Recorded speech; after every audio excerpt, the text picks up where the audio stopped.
आप सभी का स्वागत है। लास्ट वीडियो में हमने डिस्कस किया था कैसे कितनी सारी शेंगन कंट्रीज़ हैं जिन्होंने अपने वीज़ा सर्विसेज को रिज्यूम किया है, वो भी शॉर्ट स्टे टूरिस्ट कैटेगरी के लिए। उसमें हमने जितनी भी कंट्रीज़ का डिस्कस किया उसमें एक स्पेसिफिक कंट्रीज़ थी जिसको लेके आपके काफ़ी सारे क्वेश्चंस हैं, वो है जर्मनी।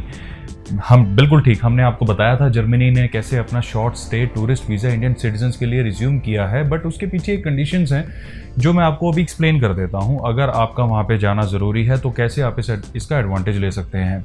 इसमें साथ में मैं आपको ये चीज़ें भी थोड़ा सा समझाने की कोशिश करूंगा कैसे आप वीज़ा रिफ्यूज़ल को अवॉइड कर सकते हैं और कैसे वीज़ा मिलने के चांसेस को बढ़ा सकते हैं। इसलिए इस वीडियो को एंड तक ज़रूर देखें, छोटी सी वीडियो आपका ज़्यादा समय नहीं लेगी।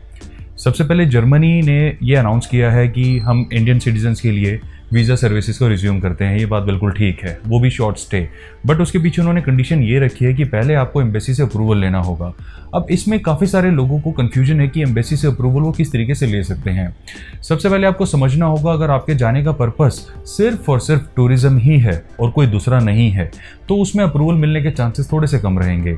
अगर वहाँ पे आप ये प्रूव कर देते हैं कि आपका कोई वहाँ पे रिलेटिव है जिससे मिलने आप जा रहे हैं, जाना थोड़ा ज़रूरी है, हो सकता है उनके वहाँ पे कोई फंक्शन हो, कोई वेडिंग है या कोई मेडिकल इमरजेंसी है, या फिर आपके जाने का रीज़न वहाँ पे थोड़ा सा कोई ना कोई स्ट्रॉन्ग होना चाहिए जो सिर्फ ट्रैवल रिलेटेड नहीं होना चाहिए, उस केस में आपने करना क्या है, एम्बेसी को ईमेल करना है।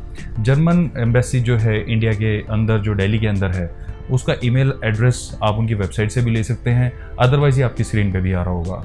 इसमें आपने जाके सिर्फ उनको ईमेल करना है। आपने ईमेल में ये लिखना है कि आपका नाम, आपका पासपोर्ट नंबर और आप जो हैं जर्मनी में इस डेट से इस डेट तक जाना चाहते हैं।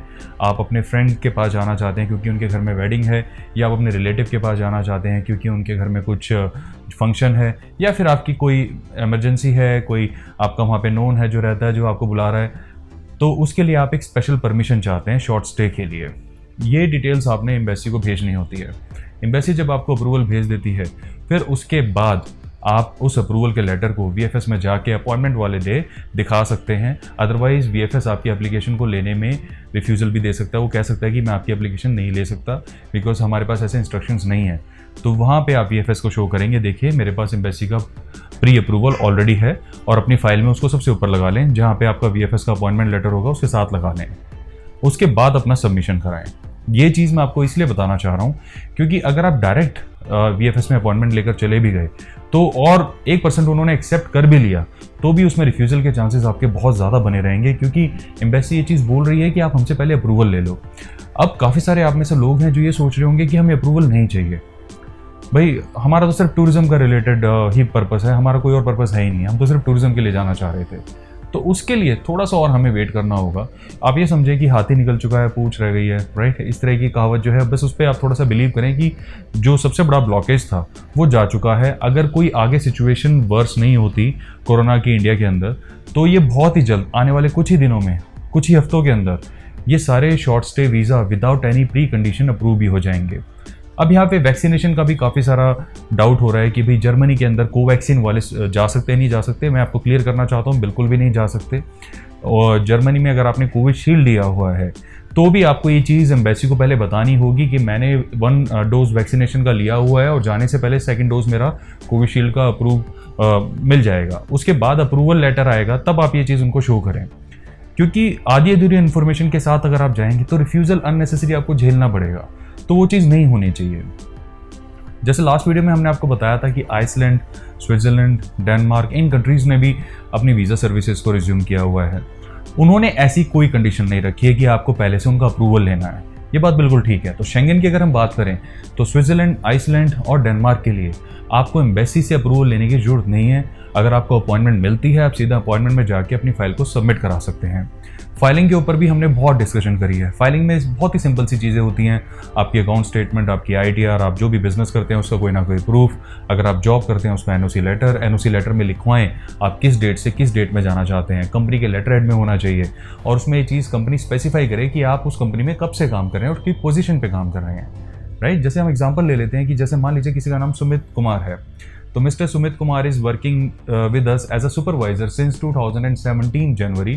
Now he is wishing to go to Denmark or Switzerland for tourism purpose from 1st of November to 10th of November, and we have absolutely no objection on his Switzerland trip. So we wish him all the best and we expect him to rejoin his duties from 11th of November. Simple सा, letter head में हो, stamp लगा हुआ हो, last में जो भी आपके सुपरवाइजर हैं या जिसको भी आप रिपोर्ट करते हैं उनका नाम और नंबर लिखा हो, उनके साइन हो रखे हो, दैट्स इट। यही है और कुछ भी नहीं है। अगर आप जॉब करते हैं तो ये एनओसी लेटर लगा सकते हैं। अब अगर आप एग्रीकल्चर में हैं उसमें जे फॉर्म लगाएं और जे फॉर्म के साथ उस अकाउंट स्टेटमेंट को अटैच करें जिसमें आपकी पेमेंट रिफ्लेक्ट हुई है। जे फॉर्म में आपने दिखा दिया 2,95,000 रुपये आए हैं। अब 2,95,000 अगर वो किसी XYZ के अकाउंट में आए हैं, आपके अकाउंट में नहीं आए हैं, तो उससे आपको अप्रूवल नहीं मिलेगा। उससे उस टाइम आपको रिफ्यूज़ल झेलना पड़ सकता है। तो आप वही अकाउंट स्टेटमेंट सपोर्ट में लगाएं जिसमें वो पेमेंट रिफ्लेक्ट हुई है।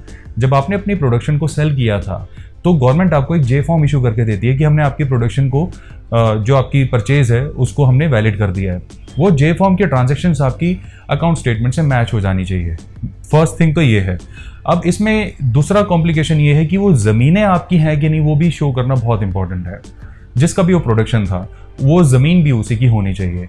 तो उसके लिए खतौनी हो गया, जमाबंदी हो गया, फ़रद हो गया, ऐसी कोई एक डॉक्यूमेंट जो आपको प्रूव कर सके कि वो आपकी है, आप उसे लगा सकते हैं। और उसका साथ में इंग्लिश ट्रांसलेशन लगाएं अगर वो ऑलरेडी हिंदी या पंजाबी या किसी और लैंग्वेज में है। उससे काउंसलर को समझने में थोड़ी सी आसानी होएगी। अगर आप यहाँ पे रेंटल इनकम आपकी आती है तो रेंट एग्रीमेंट लगाएं, प्रॉपर्टी ओनरशिप प्रूफ लगाएं। अगर आप फ्रीलांसर हैं तो उस केस में जो आपने रिसेंट प्रोजेक्ट्स करे हैं वो लगाएं, जो भी आपने ऑर्डर्स वगैरह करे हैं वो लगाएं, अपनी अकाउंट स्टेटमेंट अकॉर्डिंगली शेयर करें। ITR में जो भी आप काम करते हैं उसको स्पेसिफाई करवाएं, राइट। तो ये सिंपल सी चीज़ों का आप ध्यान रखें। अगर आप हाउसवाइफ है तो यहाँ पे अपने हस्बैंड की स्पॉन्सरशिप को यूज़ करें। अगर आप स्टूडेंट है तो यहाँ पे अपनी फैमिली की स्पॉन्सरशिप को यूज़ करें। बाहर अगर कोई रहता है आपका जो ब्लड रिलेटिव हो या बहुत ही क्लोज रिलेटिव हो, अगर वो आपके नाम पे इन्विटेशन भेज सकते हैं तो उसका भी आप यूज़ कर सकते हैं। कहने का मतलब ये है कि फाइल आप अपनी बहुत बेहतरीन बना सकते हैं जिससे आप अपने वीज़ा सक्सेस को बहुत इंप्रूव कर सकते हैं।